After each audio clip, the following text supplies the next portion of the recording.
Most players use the wrong city for enchantments. They burn precious resources, slow down their progression, and end up with weak rolls because the game never explains how the cities actually work. So here's the real enchantment system, how Rarity actually behaves, what each city really gives you, and the correct point to move out of Frontera and into the higher tier cities. After this, you should have a clearer understanding of how to stop wasting stones and roll your enchantments with intent. Enchantments are bonus stats you roll on your gear. They come in 4 rarities: white, blue, purple, and orange. Your enchantment level goes from 1 to 20. Each level requires a fixed amount of EXP. This never changes by city. You can save a roll or discard it. Note that enchantments are better than gear refinements because they give you better value. The hierarchy is enchantments, then upgrades, then gear refinements. Every enchantment level requires a fixed amount of EXP. The table confirms this across all cities. What changes is how many stones each tap consumes and how much those stones cost. Higher tier cities consume fewer stones per tap, but each stone costs more. That's why their total cost per level is higher, even though the EXP requirement stays the same. Cities only change how many stones you burn per tap and how expensive each tap is. They do not determine which stone you should buy. That depends entirely on market price and total EXP per centi. Frontera burns the most stones per tap, but each stone is cheap. Islud burns far fewer stones per tap. Morok, Alberta, Payon, and Geffen reduce stone usage even more, but each tap becomes more expensive.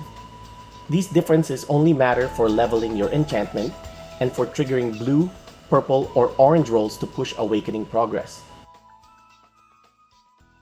Awakening progress increases when you meet the requirement for that tier.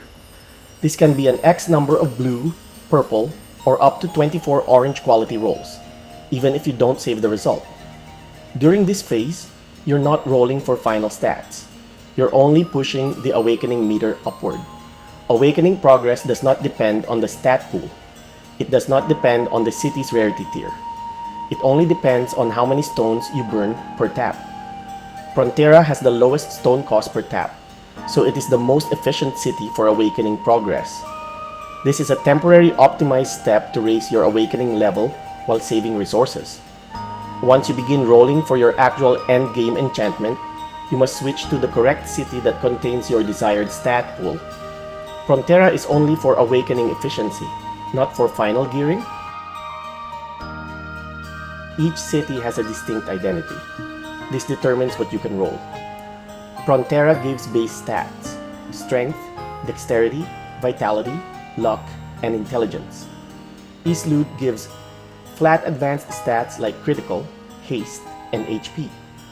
Morok gives percent advanced stats like final damage bonus, penetration, and haste. Alberta grants elemental enhancements and modifiers, such as fire elemental enhancement and damage to a specific element. Payon gives racial and size modifiers. Geffen gives PvP related stats. Glastheim is a better Frontera, while Aldebaran is a better Morok as we enter power creep and scale to endgame. Cities also differ by rarity, and the gap becomes massive at higher enchant levels. Each tier represents how quickly a city drops higher quality rolls, especially purple and orange. Tier 1 includes Frontera and Islud. These cities have the lowest orange rates at high levels. Tier 2 is Morok and Alberta.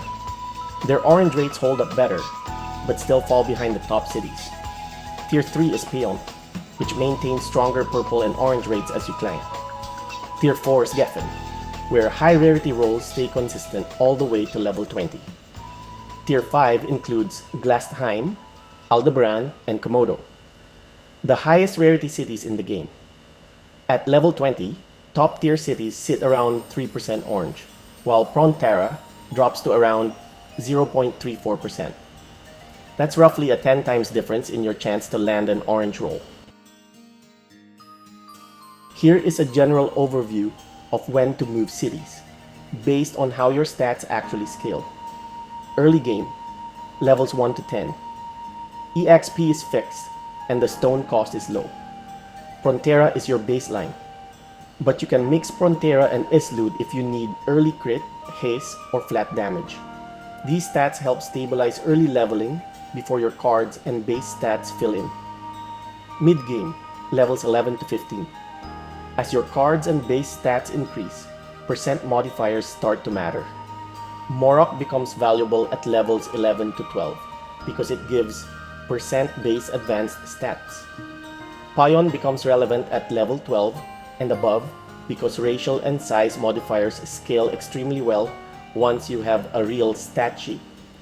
Alberta becomes meaningful once you already have strong base stats and strong percent stats because elemental modifiers expand your multipliers.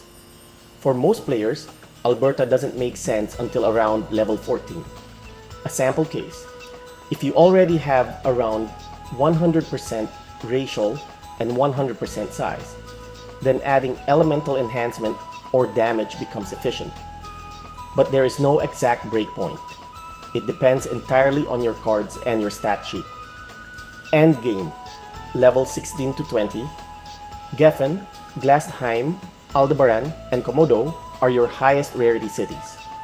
However, tiers 3 and 4 cities, race, size, elemental, and percent advanced stats enchantments are still endgame, depending on your build.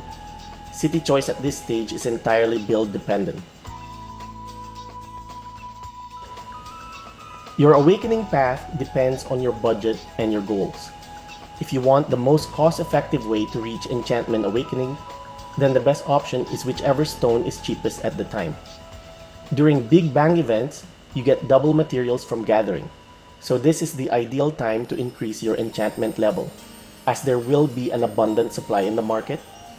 Conversely, if there are PvP tournaments, it's when the market dries up, so you should sell your materials and wait for the cycle before leveling your enchantment. Because everyone is doing the same thing. Set a budget for how much you're willing to spend on Muspellium 1.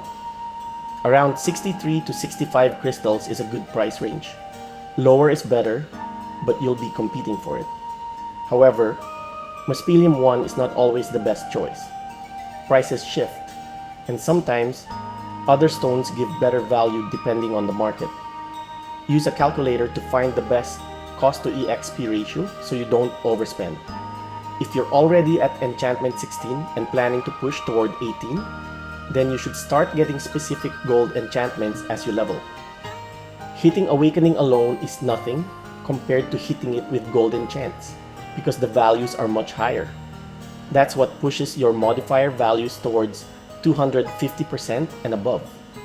Even going to 16 should ideally be done with gold enchantments, because it takes time and a lot of resources to reach 18. At least you're already set while working toward the higher levels. In the early levels, Frontera is your baseline because EXP is fixed and stone cost is low. Later on, Frontera can be efficient for awakening, but only if the stones you're using are actually cheap. Stone choice is always based on the market. If Muspellium 1 spikes in price, another stone may give better value, and Frontera is no longer the most efficient option. Once you start rolling for your real endgame enchants, you stop using Frontera and move into the city that matches your build. The city you use always depends on the stat you're trying to roll for your build. There is no final or permanent city. You move between cities based on which stats you're targeting, and not by a fixed early, mid-end progression. When you understand how enchantments actually work, you stop wasting resources. Every roll becomes intentional, and every enchantment pushes your build forward. Dump EXP first until around enchantment level 10. Levels 1 through 10 give almost no meaningful stats. This phase is strictly for cheap enchantment level progress, not for hunting final rolls. Save only the stats that directly help your class. Levels 11 to 12 are your transition zone. Keep dumping EXP, but if you see any mid-tier rolls that help your build, you can lock them temporarily. You still don't chase final rolls here? At level 12 and above, start hunting your real stat in Pion. This is where the rarity curve finally becomes worth rolling. Most builds should utilize PvP damage bonus cards as much as possible, because they scale extremely well with Pion's racial and size multipliers. At this point, your base stats and class modifiers kick in, and purple or orange rolls start becoming realistically achievable. This is the first point at which your rolls produce real DPS. So, why not roll in Geffen? Because Pion benefits both PvE and PvP, while Geffen only benefits PvP. PvP damage bonus cards are far more cost-effective than jumping into Geffen enchants early. You want your PvE setup stable first. Then you can start working on Geffen for PvP specific stats like PvP damage bonus, PvP damage reduction, and control-oriented survivability. Ideally, you want separate PvE and PvP loadouts, and we'll cover that in the next video.